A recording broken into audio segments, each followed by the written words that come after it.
Week number 12 of the 2025 fantasy football season comes to a close tonight. In today's video, we are going to get a jump start on the week 13 waiver wire. We're going to be breaking down 12 players that I think you guys should go to the waiver wire and add prior to week number 13. Before we can get on into things, though, I would like to ask that if you guys are new to the channel and you don't have been enjoying today's video, that you please make sure to hit that subscribe button down below. And while you're down there, whether you are new to the channel or not, please make sure that you leave a like on today's video. It would help me out a ton. So without further ado, let's break down my top 12 waiver wire ads for week number 13 of the 2025 fantasy football season. It's almost time for your fantasy playoffs. We begin with my number one waiver wire ad of the week, Devin Neal, running back of the New Orleans Saints, going up against the Miami Dolphins in Miami this week. Currently, Devin Neal is rostered in 10% of leagues over on Sleeper, so if you are in need of a running back, you need to not just run to the waiver wire to pick up Devin Neal. MRI reveals that Alvin Kamara has suffered a MCL sprain in last week's game. He avoided a major injury, according to Nick Underhill, but his recovery could take a little bit of time. The safe assumption is he misses this week up against the Dolphins and could miss even more time, with the logical projection kind of set at 1 to 2 weeks. But if this sprain is grade 2, then he would miss 4 to 6 weeks. So if your team is down bad at running back, whether you had Alvin Kamara or not, you definitely want to pick up Devin Neal. I fully understand that trusting the New Orleans Saints offense is impossible. It is truly impossible to believe 100% in this offense. But if Devin Neal is seeing as many checkdowns as he saw last week, then he could be a reliable asset, whether he is efficient running the football or not. Last week, he was the RB20 in PPR up against the Falcons at home in New Orleans. Now, it is important to note that Monday Night Football has not taken place yet, so a lot of these players' finish may fall slightly after that game.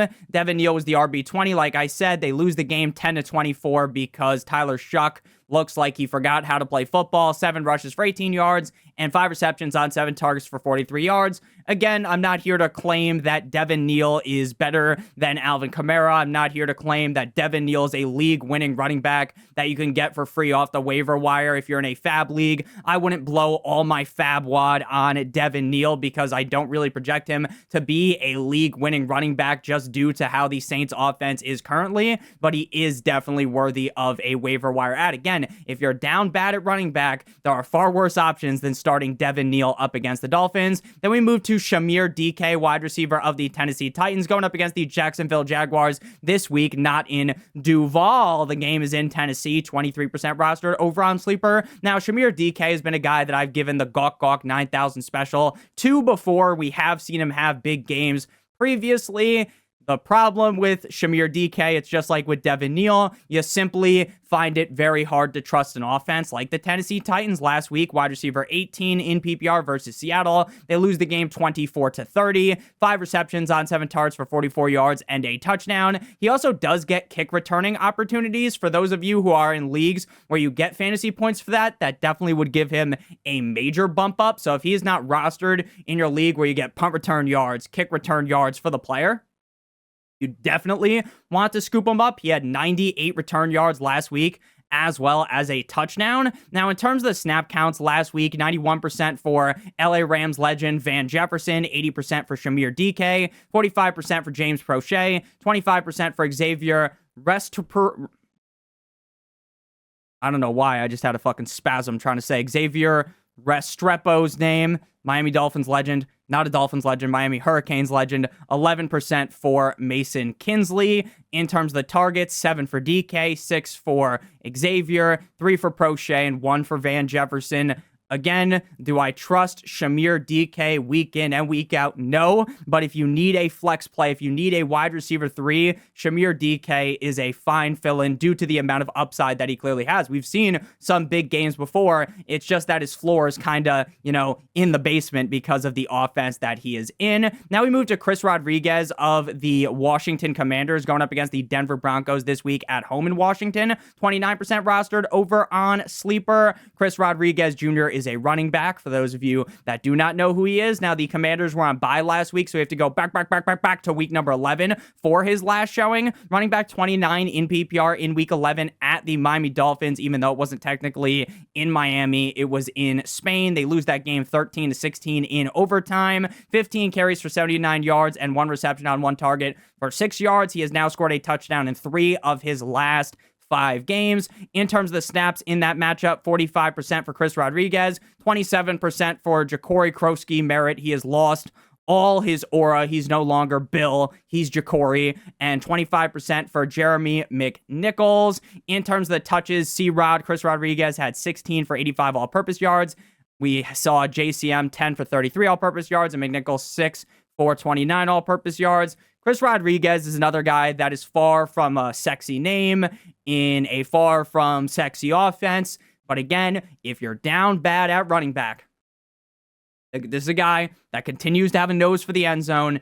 He is an okay start if you're in a pickle. Again, anyone whose team is insane, Chris Rodriguez ain't cracking your lineup. But if you are a team that's scratching and crawling their way into the playoffs, then Chris Rodriguez could be a guy that you could utilize for the rest of the season. Then we got Jayden Higgins, wide receiver of the Houston Texans, going up against the Indianapolis Colts in Indianapolis. 24% rostered over on Sleeper. Wide receiver 22 last week in PPR versus the Buffalo Bills in a shocking upset where they win 23-19 as Davis Money Mills drops his hammer down in that game. It is still very much unknown if CJ Stroud will return this week at this point on Monday. 4 receptions on 9 targets for 38 yards and a touchdown. 13 plus points in PPR for Jayden Higgins in 2 of the last 3 games, and he is very clearly the wide receiver number 2 on this offense. In terms of the snaps last week, Nico Collins played 75%. Now, Nico Collins completely shit the bed in that game, so if you had Nico Collins, you may have lost strictly just because of him. 58% for Jayden Higgins, 36% for Xavier Hutchinson. Christian Kirk did find the end zone, but just 32% of the snaps for him, and 29% for Jalen Noel. This is kind of a tale as old as time. A rookie wide receiver that struggles through the beginning of the season gets propped up prior to the team's bye week, and that has been the case for Jayden Higgins. This is a guy that I talked about in the summer, how I thought he was a very interesting piece. Obviously, this offense has been not so hot, but if Higgins is able to be the number 2 wide receiver, and when CJ Stroud returns, he's able to have at least, somewhat decent quarterback play, Higgins is a guy that you can consider throwing in your lineup. He led the team in targets with 9. Christian Kirk had 6, and Nico Collins only had 3. Now we move to Jacoby Brissett, quarterback of the Arizona Cardinals, going up against the Tampa Bay Buccaneers in Tampa Bay, currently rostered in 52% of leagues. If you would like a different quarterback to stream this week because, Jacoby Brissett isn't available in your league, then we could talk about that down below in the comment section. But what I will tell you is, this week, even though there are no teams on bye, the quarterback to stream market feels very, very gross unless Bryce Young, lays a pipe for that ass like he's a plumber tonight up against the 49ers. I feel very, very nervous about a lot of the quarterback names that people may be considering to pick up off the waiver wire this week unless Jacoby Brissett's available. I still have no idea how he's not rostered in like 80+% of the leagues. The guy has been a top 12 quarterback now in all 6 starts for the Cardinals with 18 plus points in all games. I have no fucking clue when Kyler Murray is going to return, and honestly, I don't think he even will. Quarterback 7 last week versus the Jaguars. They lose that game 24-27. 33 completions on 49 attempts for 317 yards and a touchdown, 3 rushes for 20 yards. I was talking to my friends during the game, and I said, you know what Jacoby Brissett is? Jacoby Brissett is a pack-a-punch version of Geno Smith. I don't think Jacoby Brissett is the answer, Allen Iverson style, to be the franchise quarterback of the Arizona Cardinals. I don't think he's the answer for any team's equation as the franchise guy going forward. But, and there's a big but, shout out to Mia Malkova, he is a guy that is clearly startable this season in fantasy football. Again, he has been a top 12 quarterback in 6 straight games, right?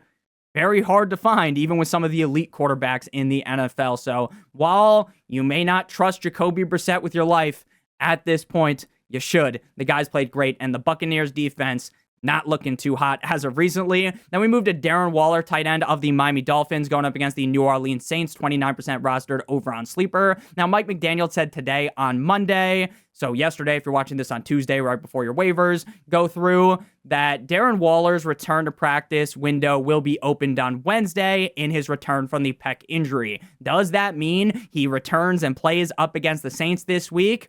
No. But he could. Regardless of if he plays or not, though, this is a guy that you want on your roster. Because prior to his injury, he played in 3 games. Technically, he played in 4 games, but he barely played in that Browns game before he got hurt. The game where the Miami Dolphins got fucking cream pied by Dillon Gabriel. So prior to the injury, in the 3 full games, even if it technically wasn't 3 full games, because in week 4, they kind of used the just the tip approach. They were easing him in. And then, of course, right when he starts to get going, he ends up getting hurt. So in week 4, the game where he gets eased in up against the Jets, 17.7 PPR points, right? Week 5 up against the Panthers, 18.8 PPR points. And week 6 up against the Chargers, 9.2 PPR points. So it's very clear that Tua loves him some tight ends. We saw it with Jonnu Smith last season. We know Mike McDaniel knows how to scheme up a tight end, especially when a tight end is actually talented like Darren Waller. So while we might get the just the tip approach, meaning they try to ease him in early on like they did earlier on in the season from the pec injury, again, while I understand you may not trust Darren Waller off Jump Street. Shout out to Jonah Hill if he plays in this week, up against the Saints. He's a guy you want on your bench. Now we move to Colston Loveland, tight end of the Chicago Bears, going up against the Philadelphia Eagles on Black Friday. 56% rostered over on Sleeper in Philadelphia. Before we talk about Colston Loveland and the rest of the players in today's video, though, I would like to give you guys a quick word from our friend, our partner over at Underdog.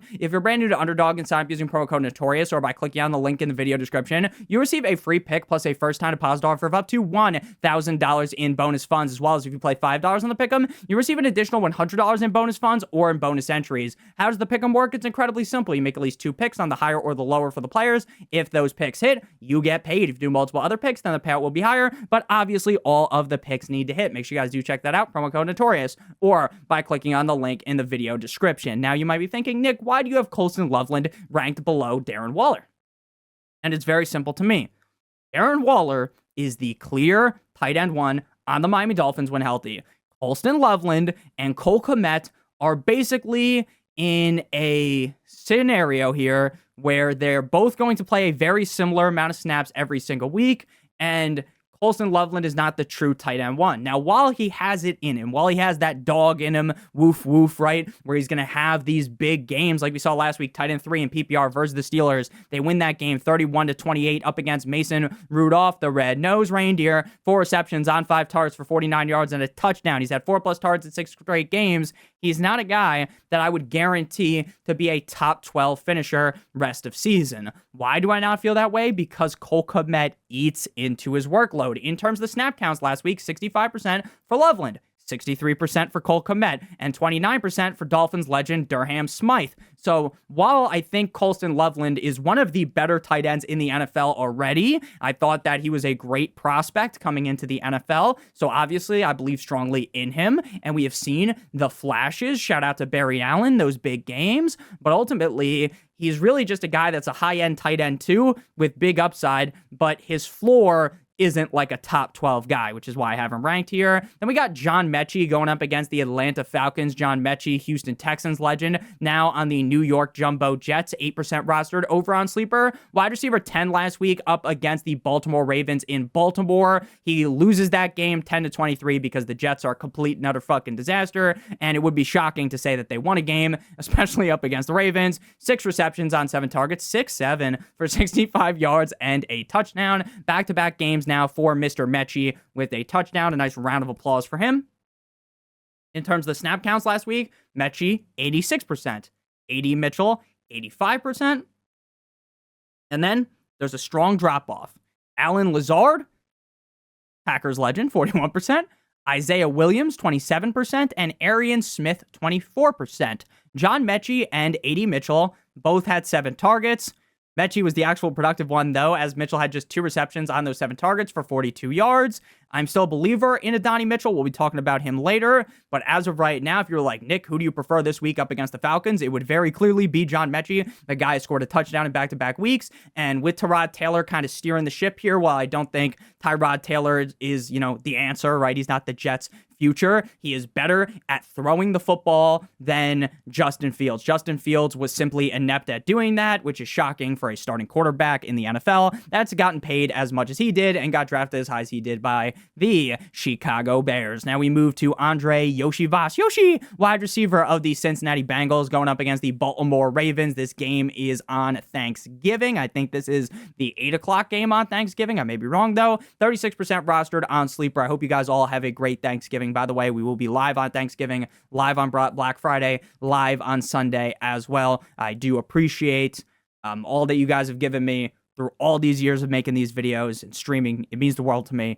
Whether you are new to the channel or not, I genuinely appreciate you so much. So hope you guys know that, and I hope you guys do have a great Thanksgiving. I love all you guys. So since this game is on Thursday, T. Higgins will have no time to return from the concussion he suffered last week and has already been ruled out today on Monday.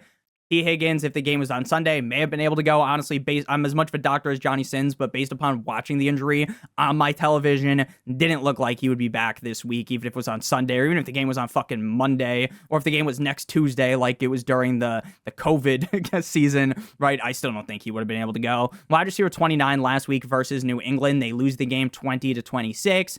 Andrei Iosivas has 4 receptions on 7 targets for 61 yards, 1 rush for 5 yards. In terms of the snaps, he had 83%. Leading the team in snaps. Higgins had 77%, Mitch Tinsley had 74%, and Charlie Jones, who just sounds like a fucking NPC. Who the fuck is that guy? 17% of the snaps. In terms of the targets, Iosivas had 7, T had 6, Tinsley had 6, he also scored, and Charlie Jones had 1. So while Iosivas is kind of just like a band-aid play, he's not a rest-of-season guy, as I would assume T. Higgins will return, but with Joe Burrow back, the ceiling is very high for Iosivas, at least this week, up against the Ravens. Now we got Brenton Strange, tight end of the Jacksonville Jaguars, going up against the Tennessee Titans. 23% rostered over on Sleeper. Tight end 4 last week in PPR at the Arizona Cardinals. They win that game 27-24. 5 receptions on 5 targets for 93 yards. Strange led the team in receiving yards, but BTJ probably returns this week. I feel like we've said he's going to probably return for multiple weeks now, and unlike Emperor Palpatine, who magically returned in that one movie, which was fucking stupid, BTJ, I feel like, it's felt like a few weeks in a row where we thought he would come back, but I think he should come back, which will throw a wrench into things. Earlier on the season, in the 2 games before his injury, he had 7 targets in each of those games. Trevor Lawrence does love him, a nice tight end. Shout out to Abella Danger. So Strange should definitely be on your radar. Then we move to Luther Burden, the 3rd wide receiver of the Chicago Bears, going up against the Philadelphia Eagles in Philly. Again, that game is on Black Friday. 21% rostered on Sleeper. Wide receiver 34 last week in PPR versus the Pittsburgh Steelers. They win that game 31-28. 3 receptions on 5 targets for 46 yards, 1 rush for 15 yards. He hasn't scored over 10 points since week number 3, but that does not mean he is not worthy of a stash. In terms of the snaps, 78% for Rome Odunze, 77% for Wiki, DJ Moore, 51% for Burden, and 35% for Olamide Zaccheaus. In terms of the targets, 9 for Rome, 7 for Moore, 5 for Burden, and 1 for Zaccheaus. If something was to happen to DJ Moore, Rome Odunze, knock on wood, we don't root for injuries, Luther Burden might be sent on a straight shot straight to the fucking moon. If neither of those guys get hurt, I think in better matchups, you could be willing to roll the dice on Burden in, bad scenarios. Again, he's just a stash as of right now. He's not a guy that I'm going to come on to the wide receiver starts it video and give the guy the gawk 9,000 special, metaphorically, of course. Final player in today's video is going to be A.D. Mitchell, Adonai Mitchell, wide receiver of the Jets, going up against the Atlanta Falcons. 8% rostered over on Sleeper. It is important to note that last week was Adonai Mitchell's 2nd game with the Jets. So before you write off his production, I think it's important to just, remember, hey, it's his 2nd game there. Wide receiver 45 last week in PPR at the Ravens. They lose again 10-23. Of course, the Jets lose. We made that joke earlier, but, we already knew that was coming. 2 receptions on 7 targets for 42 yards. Like I said earlier, both him and Metchie had 7 targets last week. 86% of the snaps for Metchie, 85% for A.D. Mitchell. I know deep down, A.D. Mitchell has it in